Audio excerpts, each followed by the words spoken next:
Hello everyone, তোমরা সকালবেলা ঘুম থেকে উঠে যখন বাইরে বের হও তখন কি দেখো? যে ঘাসের উপরে বা কোনো গাছের পাতায় কি ছোট ছোট পানির কণা জমে থাকে, বা যেটাকে আমরা কি শিশির কণা বলে থাকি। এই শিশির কণা জমে থাকে, এটা শীতের সময় বেশি দেখা যায়। বাট এটা এমন না যে গরমের সময় হয় না, এটা গরমের সময়তেও কিন্তু দেখতে পাওয়া যায়। তো এই শিশির কণা বা শিশির তৈরি হয় কিভাবে, এটা কেন হয়, আর এটা শীতের সময় কেন বেশি হয়? তো আজকে আমাদের ক্লাসের উদ্দেশ্য হচ্ছে আজকে আমরা বুঝবো শিশির কিভাবে পড়ে। ঠিক আছে, এখান থেকে আমাদের আরো অনেক কোয়েশ্চেন আছে, এগুলো আমরা দেখতে পারবো আস্তে আস্তে। যেমন যে শীতের সময় ঠোঁট ফাটে কেন, আরো বিভিন্ন আছে। তবে আমরা আজকে মেইনলি শিখবো যে শিশির কিভাবে পড়ে, কখন পড়ে, কেন পড়ে। ঠিক আছে, তাহলে চলো আমাদের পাত্রে আমরা পানি দিই। পানি, আচ্ছা পানি দিব না, ঠিক আছে। আচ্ছা, এই দুইটা পাত্রের কি একটা ধারণ ক্ষমতা আছে, তাই না? ধরলাম এইটার ক্যাপাসিটি 20 লিটার, ঠিক আছে, আর এটার ক্যাপাসিটিও 20 লিটার।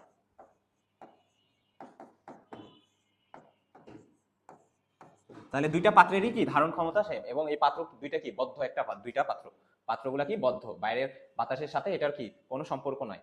আচ্ছা, এখানে একটা রুমের ভিতরে বা যে কোনো বায়ুমণ্ডলে কি থাকে, জলীয় বাষ্প থাকে না? জলীয় বাষ্প থাকে। জলীয় বাষ্প মানে কি? H2O, জলীয় বাষ্প। জলীয় বাষ্পের সংকেত কি? H2O। হ্যাঁ, তো এটাকে তুমি আলাদা করে প্রকাশ করার জন্য জি ইউজ করতে পারো, যে গ্যাস। ঠিক আছে, যে এটা পানি, H2O, কখন পানি কখন গ্যাস, এটার জন্য জিটা ইউজ করতে পারো। তাহলে এটা হচ্ছে কি আমাদের জলীয় বাষ্প। তো মনে করো এই পাত্রের ভিতরে, এই যে এটার ক্যাপাসিটি তো হচ্ছে 20 লিটার, তাই না? তো এটার ভিতরে মনে করো জলীয় বাষ্প আছে, এটার ভিতরে জলীয় বাষ্প আছে মনে করো, প্রেজেন্ট আছে। তাহলে লিখি প্রেজেন্ট, H2O মনে করো 15 লিটার। এইটা 20 লিটার জলীয় বাষ্প ধারণ করতে পারবে এই জায়গায়। এই পাত্রে 20 লিটার জলীয় বাষ্প থাকতে পারবে, তার বেশি পারবে না। কিন্তু এখানে আছে কত? 15 লিটার। আর এই জায়গারও ধারণ ক্ষমতা কত? 20 লিটার। এইখানে মনে করো জলীয় বাষ্প প্রেজেন্ট আছে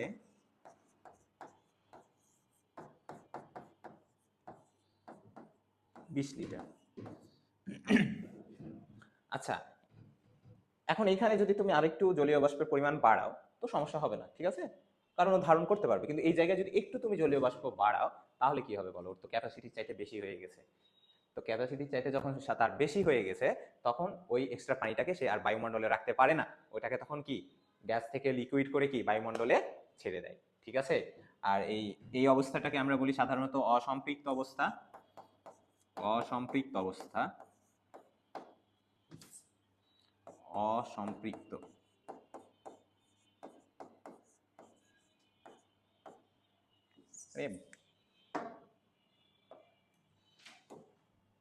বা আনস্যাচুরেটেড বলতে পারো, আনস্যাচুরেটেড। আর এটা হচ্ছে একটা স্যাচুরেটেড অবস্থা, সম্পৃক্ত। তাহলে সম্পৃক্ত অবস্থা মানে কি?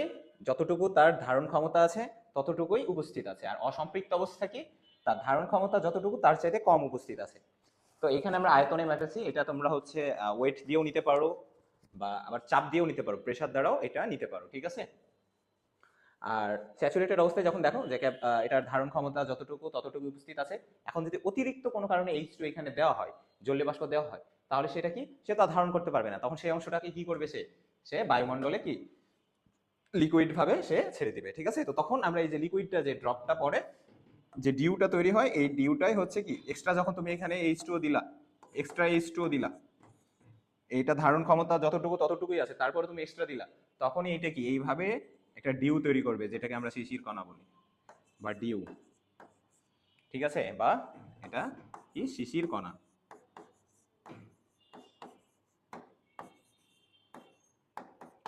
এটা তৈরি হবে। তো এখন একটা বিষয় হচ্ছে যে দেখো, যে শিশিরাঙ্ক কি আমাদের এই ইন্টারমিডিয়েট লেভেলে যেটা আমরা পড়ি, যে একটা টেম্পারেচার শিশিরাঙ্ক। ঠিক আছে, তো শিশিরাঙ্ক কি? যে তাপমাত্রায় শিশির পড়তে শুরু করে সেটাই হচ্ছে শিশিরাঙ্ক। আচ্ছা, এখন একটা বিষয় দেখো, যে তাপমাত্রার সাথে আয়তনের একটা সম্পর্ক আছে। তাপমাত্রার সাথে কি আয়তনের একটা সম্পর্ক আছে। তো তাপমাত্রা কমলে কি হয়? আয়তনও কি কমে। তো মনে করো এই জায়গায় যে টেম্পারেচারটা আছে, এটা ধরলাম T, এটা ধরলাম 25°C, ঠিক আছে। এখন এটাকে আমি কমাইলাম, কমাইয়া মনে করো টি প্রাইম করলাম 15°C, 15°C, তাই না? তো আমি তাপমাত্রা কমাইছি, তাহলে এটা কি আয়তনটাও কমবে, এই যে ধারণ ক্ষমতাটা এটাও কি কমে যাবে, যেহেতু তার আয়তন কমে যাবে সেহেতু তার ধারণ ক্ষমতাও কমে যাবে। এইটা ধরলাম এখন 20 লিটার থেকে তার ধারণ ক্ষমতা হয়ে গেছে 15 লিটার। হতেই পারে 15°তে না হোক, হতে পারে 14°তে নিয়ে আসলে ধারণ ক্ষমতা কমতে কমতে কত 15 লিটার হতে পারে। কারণ তাপমাত্রা কমলে কি হয়, তাপমাত্রা কমলে কি গ্যাস সংকুচিত হয়, তার ধারণ ক্ষমতাও কি তখন হ্রাস পায়। তো তার ধারণ ক্ষমতা তখন 20 থেকে 15তে নেমে গেল। তো এখন দেখো, এখন ধারণ ক্ষমতা আর এই যে তার উপস্থিত যে অবস্থা, উপস্থিত কন্টেন্ট বা উপস্থিত জলীয় বাষ্প কত একই হয়ে গেছে না? তাহলে এখন এটাও কি স্যাচুরেটেড অবস্থায় চলে গেছে, এটাও কি স্যাচুরেটেড হয়ে গেছে না? তাহলে এটা যখন স্যাচুরেটেড হয়ে গেছে তখন এখানেও তো যে অতিরিক্ত যদি থাকে, বা অর্থাৎ এখন যদি ধারণ ক্ষমতা আরেকটু কমে যায়, যে 14 লিটার হয়ে যায়, মনে করো ধারণ ক্ষমতাটা এবার 14 লিটার হয়ে গেল, তখন বাকি 1 লিটার কি হবে, বাকি 1 লিটার শিশির কণা হয়ে জমে যাবে, ঠিক আছে, এবং ওইটা কি পাতার উপরে গাছের উপরে পড়বে। এখন এই পাত্রটাকে তুমি মনে করো পৃথিবীর বায়ুমণ্ডল, আর এই যে টেম্পারেচার, এটা মনে করো দিনের বেলার টেম্পারেচার আর এটা রাতের বেলার টেম্পারেচার। আমরা জানি কি রাতের বেলার টেম্পারেচার কমে যায়, তাই না? রাতের বেলা টেম্পারেচার কমে, শীতের সময় কি টেম্পারেচারটা কমে যায়। তো শীতের সময় বা রাতের বেলা যখন টেম্পারেচারটা কমে যায় তখন কি বায়ুমণ্ডলের ধারণ ক্ষমতাটা কমে যায়। আর বায়ুমণ্ডলের ধারণ ক্ষমতা যখন কমতে কমতে বায়ুতে উপস্থিত জলীয় বাষ্পের পরিমাণের চাইতেও কমে যায়, তখন যে এক্সট্রা জলীয় বাষ্পটা আছে ওইটা কি শিশির রূপে জমা হয়। তো ঠিক আছে, সবাইকে ধন্যবাদ।